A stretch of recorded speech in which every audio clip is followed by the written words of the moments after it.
আসসালামু আলাইকুম, আমি রিয়ামণি।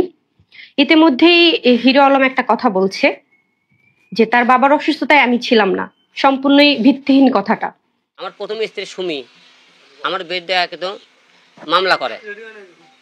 মামলা করার পরে আপনারা সবাই কিছুদিন পরে সেই বয়সে আমার কিন্তু সারাসারি হয়ে যায়। সে আমার বোন বিয়ে করে। আপনারা সবাই অনেকে হয়তো আমার প্রথম স্ত্রী আছে, আমার কিন্তু প্রথম স্ত্রী নাই। আসসালামু আলাইকুম প্রিয় দর্শক শ্রোতা মণ্ডলী, ভিডিওটা যে যেখান থেকে প্লে করেছেন তাদেরকে রিকোয়েস্ট করছি শেষ পর্যন্ত ভিডিওটা দেখার জন্য।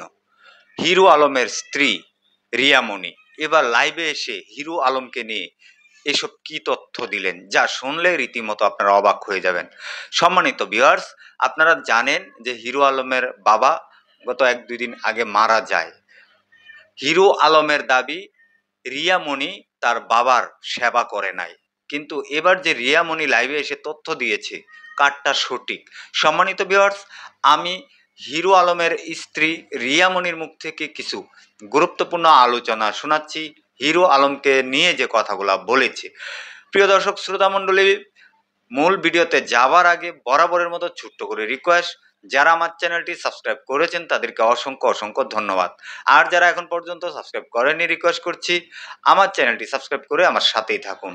সম্মানিত ভিউয়ার্স, চলেন আমরা রিয়ামণির কাছ থেকে সম্পূর্ণ কথাগুলো শুনে আসি। তার বাবার অসুস্থতায় আমি কিভাবে ছিলাম না বলেন? তার বাবার অসুস্থতায় আমি বগুড়া ছিলাম। রমজান মাসে আমি বগুড়াতেই ছিলাম। বগুড়া হসপিটালে যখন ভর্তি করানো হয় সেখানেও আমি ছিলাম। তারপর তাকে যখন ঢাকা আনা হয় তখন আমার ছোট ভাই ড্রাইভ করে বাবাকে ঢাকা নিয়ে আসা হয়, আবার দিয়ে আসা হয়, তারপর আবার নিয়ে এসে ভর্তি করানো হয়। তখন আমার ছোট ভাই ছিল। সে যে বলেছে যে আমার ফ্যামিলির কেউ ছিল না, এটা একদমই মিথ্যা কথা। আমার ফ্যামিলির লোক ছিল। তার বাবা অসুস্থতায় আমি নাচ গান করছি, এটা একদমই ভিত্তিহীন। সে যে ভিডিও স্ক্রিনশট দিয়েছে সেগুলো আগের, এখনকার না সেগুলো।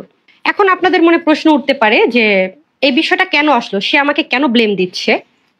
সেটার কারণ তো অবশ্যই আছে। সে কারণটা আমি এখন বলতে চাচ্ছি না পাবলিকলি, কিন্তু বলবো যখন আমার মনে হবে যে বলতে হবে, তখন আমি সকল সাক্ষী প্রমাণ নিয়ে আমি বলবো।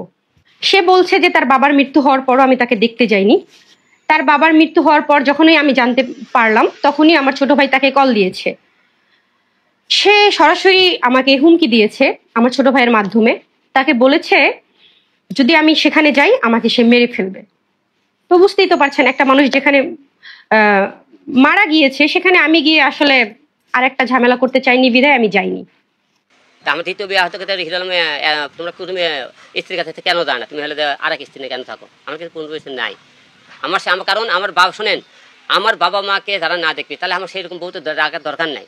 কারণ সে বাবা মা প্রথম স্ত্রী যাওয়ার পরে আমার ছেলে বাবা মা অনেকেই যোগাযোগ করার চেষ্টা আনার চেষ্টা করতে, সে আসেনি, আর বিয়ে করছে। বিশেষ নাহলে আমার বইয়ের বিষয়ে আপনি ভোটাল এলাকার বিভিন্ন জায়গায় শুনে যাবেন হিরো আলমের কেন আসেনি, কেন তার বউ চলে গেছে, আপনি খবর নিয়ে দেন। আপনারা প্রতিটা মেয়ে বললাম না, ওই যে একটা কথা বলে তার চরিত্র খারাপ, চরিত্রটা তুলে ধরতে বলা লাগবে। তারপরে এই যে আমি এমনি ছাড়লাম আর বিয়ে করে হিরো আলমের চরিত্র খারাপ কেন ছাড়লাম বলেন তো? তার আমার পরিবারকে না দেয় তার এরকম রিয়ামণি ছাড়লাম। আমার 100 রিয়ামণি এরকম আসবি, কিন্তু বাবা মা আসবি না। তো বিয়ে করা দিলে অপরাধ হয়ে যায়, মনে করেন না কেন? কারণ অপরাধ কোন যায় জানেন?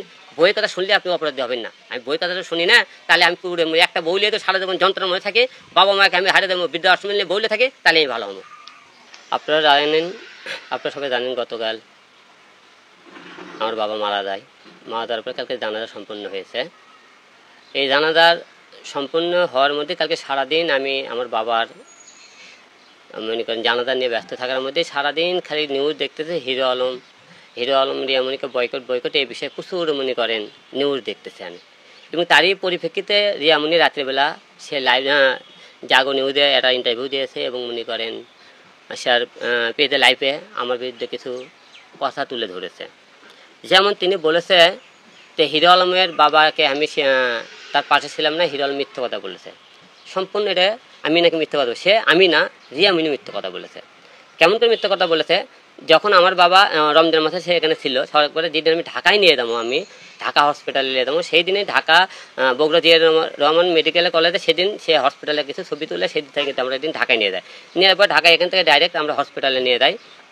নিয়ে যাওয়ার পরে সেখানে হসপিটালে সেই দিন ভর্তি নেয় না, পরের দিনে ভর্তি নিয়েছে। প্রথম দিনে ভর্তি নেয়নি, তারপরে বাসায় নিয়ে যায়, পরের দিন আমরা ভর্তি করি। ভর্তি করার পরে রিয়ামণি 1 দিনে 2 দিন আসছিল, তারপরে আমি করে সে আসেনি দীর্ঘ 32 দিন আমি হসপিটালে। আমার বাবা আইসিতে ছিল যখন, সে তখন বলছে, সে আরেকটা কথা বলছে, আমি হিরো আলম যে মিউজিক গানের ভিডিওর কথা বলতে, সেই ভিডিওগুলো অনেক আগেকার। আপনারা 14, 15, 13, 10 এরকম তারিখগুলো ফলো করবেন তার পেজে, এবং মনে করেন হলে যে আরেকটা যে পেজে মনে করেন সে ভিডিওগুলো করেছে, সেই পেজে আপনারা দেখবেন যে সে আমার বাবা যখন আইসিউতে ছিল সেই টাইমে সে মিউজিক ভিডিওগুলো করছে। এবং মিউজিক ভিডিও সে যেহেতু আমার বউ স্ত্রী, সে আমার বিনা পারমিশনে অন্য ছেলের সাথে মিউজিক ভিডিও কীভাবে সে ভিডিও করে সেটা আপনারা তার থেকে শুনিন তো, কার পারমিশনে সে মিউজিক ভিডিও করছে। এবং আমার বাবা যেদিন মারা যায় তার স্টোরিতে আমার বাবার মৃত্যুর খবর না দেখে সে নাচের গানের ছবি সে মনে করেন স্টোরিতে দিয়ে রাখছিল, আপনার ভিডিওগুলো দেখবেন। এবং সে বলেছে আরেকটা কথা বলেছে, হিরো আলম মানসিক রোগী হয়ে গেছে, আমি নাকি মানসিক রোগী হয়ে গেছে, উল্টোপাল্টা বলতেছি। এবং আরেকটা কথা বলেছে সে যে হিরো আলম সে আমি বার কি রিয়ামনির সাথে আমার পরিচয় বারে থাকে, সে বারে নাচ গান করতেছিল, তাকে আমি ফেসবুকে থেকে নক করে সেখান থেকে পরিচয়। রিয়ামনি মায়ামনি তারা দুইজন বারে যায়, হ্যাঁ বারে ডান্স করে। এই কথা আমি বলছি, আমি বারকে আমি নিজেও বারকে আমি বুঝি না, 3 দিন বার কি সে কথা বলে। ঢাকা শহরে গুলশান বনানী বিভিন্ন জায়গায় যে বারগুলো আছে, প্রতিটা বারে আপনি লিস্টে দেখবেন রিয়ামনি মায়ামনির নাম আছে, তারা বারে দেয় নাচ গান করে। মায়ামনি এখনও নাচ গান করে, রিয়ামনি মনে করেন ক্যাসালের লুকে থাকবে সে নাচ গান করে। আচ্ছা গেল, এটা আপনারা তাকে বলতে বলবেন। তারপরে উনি বলছে যে আমি হলে যে তা মরে গেলে পড়ে থাকলে তার চিকিৎসা কেন করবো না, সেই যে চিকিৎসা করবে আমার বাবা বাঁচে থাকতে তাকে আমি খুঁজে পেলাম না।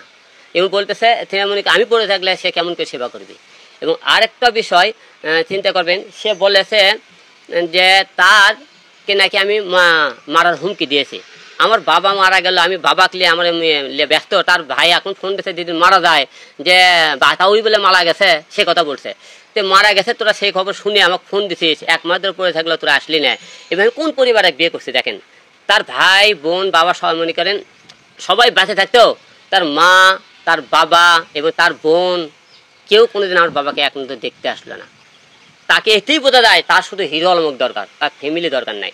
মেয়ে মানুষ খালি একটাই কথা বলতে পারে, সে বলে না হিরো আলম অনেক কিছু আপনার সামনে তুলে ধরবো, যে তাদেরকে একটা কথা বলতে চাই যে তুলে ধরতে চাই কথাগুলো।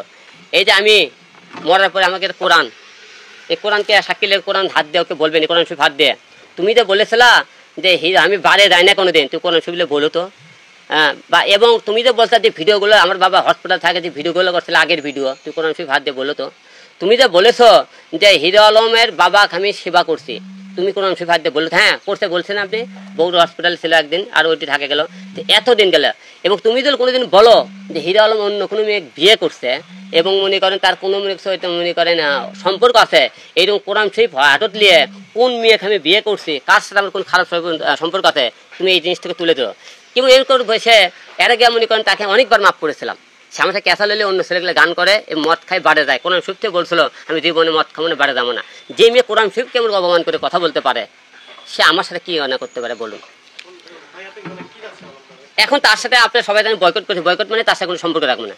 আমি ঢাকায় যাওয়ার পরে তার সাথে আমার সে বয়কট হয়ে যাবে। আপনাকে আজকে এই কারণে আজকে আপনার ডাকার উদ্দেশ্য একটাই যে সে যে বক্তব্যগুলো মানুষের সামনে দিতেছে উল্টো পাল্টা, সেগুলো প্রমাণ সহকারে দেয়, প্রমাণ ছাড়া কোনো বক্তব্য যেন আমার বিরুদ্ধে সে না দেয়। আমি যেরকম বলছি প্রমাণ আছে, এই শব্দগুলো আপনার সাথে নেবেন। সে বড় বড় কথাবার্তা যখন বলতেছে না, এবং রিয়ামনি মায়ামনির যার কাছে অবৈধ কিছু ভিডিও আছে সোশ্যাল মিডিয়াতে তাদের মনে করেন বারের, সেই ভিডিওগুলো আমি ঢাকার দিয়ে আপনাদের সামনে দেখাবো। সে মনে করেন এবং সে কার অনুমতি, স্বামীর অনুমতি ছাড়া পরপুরুষের সামনে কীভাবে গান করে নাচ গান করে সেটা আপনি বলেন। এইরকম আজকে আপনার আমার পুরুষের কারণে আজকে আমাদের বাবা বৃদ্ধাশ্রমে যায়, কারণ কি জানেন, বইয়ের কথা শুনেন। আজকে আমাদের বাবা মাকে অবহেলা করলে আমরা সেই বউকে মনে করে জীবন থেকে ছড়িয়ে দিতাম, তাহলে আমাদের বাবা আজকে বৃদ্ধাশ্রমে যেত না।